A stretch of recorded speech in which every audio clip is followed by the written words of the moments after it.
Acquisition, presence, 100 meters, offers, the lost chapter, 765. B. 32A4 holders. Public and, then listed Sahal KP 765,302. Alex.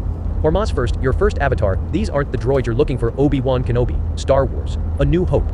2019. I can't remember the month. The room was cold and dark. Presenters filed on and off stage.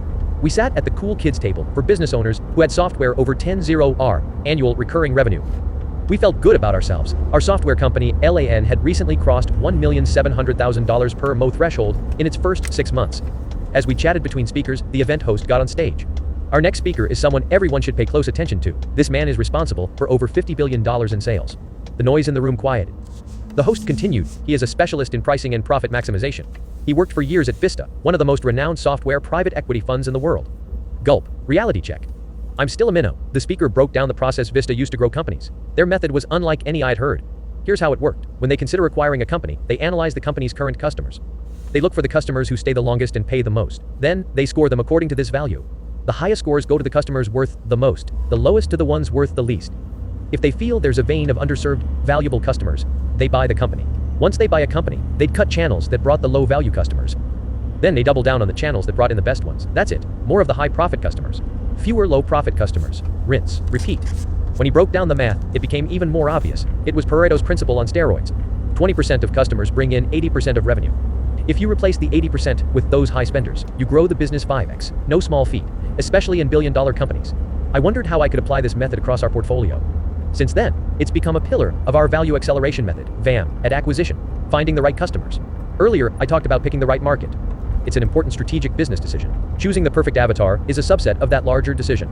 This is where we become more nuanced about exactly who we serve, and more importantly, who we do not. There are 4 steps to installing this process. I outline them below. Then, I share what we found after implementing this in Gym Launch. Here are the steps. 1. Survey your customers. Set up a form with the questions below and send it out. Or for higher engagement, go over it with them, live at an event or on a call. Make sure they show they completed it to receive some benefit. Ask them every relevant detail you'd want to know. Here's an example of questions I would ask business services customers. A. Demographics. Who are they? Age, gender, political affiliation, geographic location, digital location, single, divorced, partnered in business, or solopreneur. B. Business stats before AM. Current, revenue, profit, of employees, churn, pricing, products, customer lifetime value, of customers, niche, how long in business. C. Aspirations. What was their goal upon purchasing your services, products? What problem were they trying to solve? D. Buying process. What's the single biggest reason they bought? Was there a trigger event that caused them to buy? Did they consume any specific piece of content? Was there a specific testimonial they consumed? How many pieces did they consume? When did they first hear about UVs when they bought? Where did they first see us? Did someone refer them? 2. Find your biggest spenders. Sort the replies by the customers you liked the most, spent the most, and stayed the longest. Focus on the top 20%. Ignore the rest. 3. See what they have in common. This takes reading through all the answers and using your brain. I know. Thinking is hard. The good news is, your competitors won't do it. Easy advantage. Come up with the fewest qualifiers they all have in common. Now, list them out. Usually there are 3 to 5 qualifiers. 4. Execute. Once you have these answers, you're going to do 2 important things. A. Speak your new avatar. Be upfront about your customer requirements. Get all advertising to speak directly to them. You will repel the bad customers and attract the good ones. Stop selling anyone who does not meet your ideal customer requirements. Seriously, stop it. Then, increase effort on the channels these people come through. B. Re-engineer the sales process. Look at what caused these better customers to buy. Reverse engineer the buying process your best customers went through. Then, make it happen on purpose. Here's what happened after we did it. We did steps 1 through 3. We surveyed. We sorted for the biggest spenders. Saw what they had in common. Then executed. See the results of the findings from steps 1-3 about our best customers. Demographics. Right-leaning, conservative, married, 25-45, male, gym owner.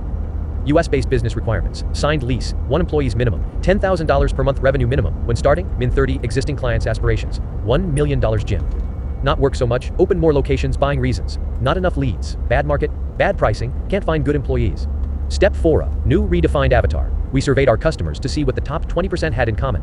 In other words, we got to see what our most successful customers looked like. Actions. We focused on the audiences that had the highest concentration of these types of gym owners. We spelled out our requirements in our ads and pages. We talked only about the specific problems and aspirations of our best customers, rather than all customers.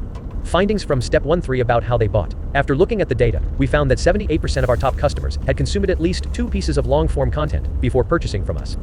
This means that if we got on the phone with someone who had not done that, our chances of selling them were lower. Step 4B, reverse engineer buying process. Actions. My team then recreated this ideal buying experience. From this point onwards, we injected 2 long-form high-value content pieces to each lead as a part of their buyer journey. And we increased our total output of content. On top of that, we created a list of our all-time greatest hits of content to arm the sales team.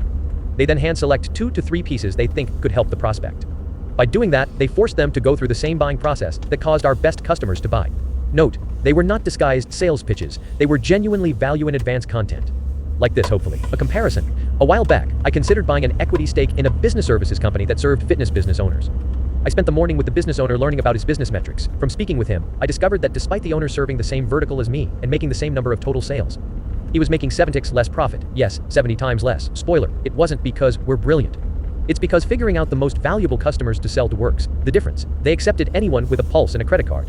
As a result, they dealt with high customer churn, high costs of acquisition, low retention rates, and lower satisfaction scores. And it had to be that way. Compared to ours, their advice was generic. On the other hand, we selectively pursued and catered to the highest value customers. We ignored all others. This gave us higher retention, higher gross margins, premium pricing, and lots of repeat business. Same market, different customer segmentation. Monstrously different results. This stuff matters. Quality GT quantity. Many competitors try to recreate our buyer journey. However, they don't fully commit. They panic, then cut out steps to get more volume. This is often a mistake. In my experience, every time we removed qualification steps, our lead volume increased, but we made less money. Merging marketing and sales into one acquisition department solved this problem for good. Marketing stopped complaining that the sales team wasn't closing. Sales team stopped complaining that they wanted more leads. Everyone came together to focus on what mattered, closing lots of valuable deals. We now use the optimal amount of steps to generate the highest return on advertising over the long haul. Example, I would rather pay $5,000 to acquire $45,000 than pay $1,000 to acquire $5,000, even though it costs 5 times as much. Knowing your ideal buyer journey forces patience. You see the business holistically, rather than as a widget to be sold to as many people as possible. The latter is how small newbie entrepreneurs think. Don't think like that. To give some context, the average gym launch competitor has an LTV of around $6,000, $8,000. I know because I've looked at buying their businesses. Our LTV is north of $45,000. Now, despite the LTV being only 6-8 times higher, the subsequent margins that occur as a result are breathtakingly different. For a moment, I want you to imagine 8's your price and keeping your costs the same. How much more profit would you be making? Probably a lot. That's the difference. Once you narrow down your focus, you serve fewer customers in the short term. This may mean a short team decrease in revenue due to the cost of change, but over the long haul, you get a long term with higher retention and profitability. And unless you're planning on quitting business, why wouldn't you make the right long-term call? How to use this chapter to get more high-quality leads immediately. You have 3 actions to do at the end of this chapter to get more leads. First, survey your existing customers. Next, use this data to decide which characteristics are leading indicators of high-value customers. Finally, use this information to change your messaging in your advertising and re-engineer a sales process for them specifically. Over the long haul, this increases the quality and quantity of your lead flow. It also increases your average customer value as you are weeding out all the less than qualified potential customers up front. Growing a business comes down to selling more customers or making them worth more. This chapter accomplishes both. You get more clients because your marketing becomes more tailored. And you make your clients worth more by exclusively selling the highest value people. It feels like cheating because it's so obvious, but here's the great part. No one does it. Getting this step right will act as a force multiplier on the remaining contents in this book. Now that we know who we are looking for, is there any other way we can scale our avatar? Short answer, yes. And we will tackle that on our next adventure.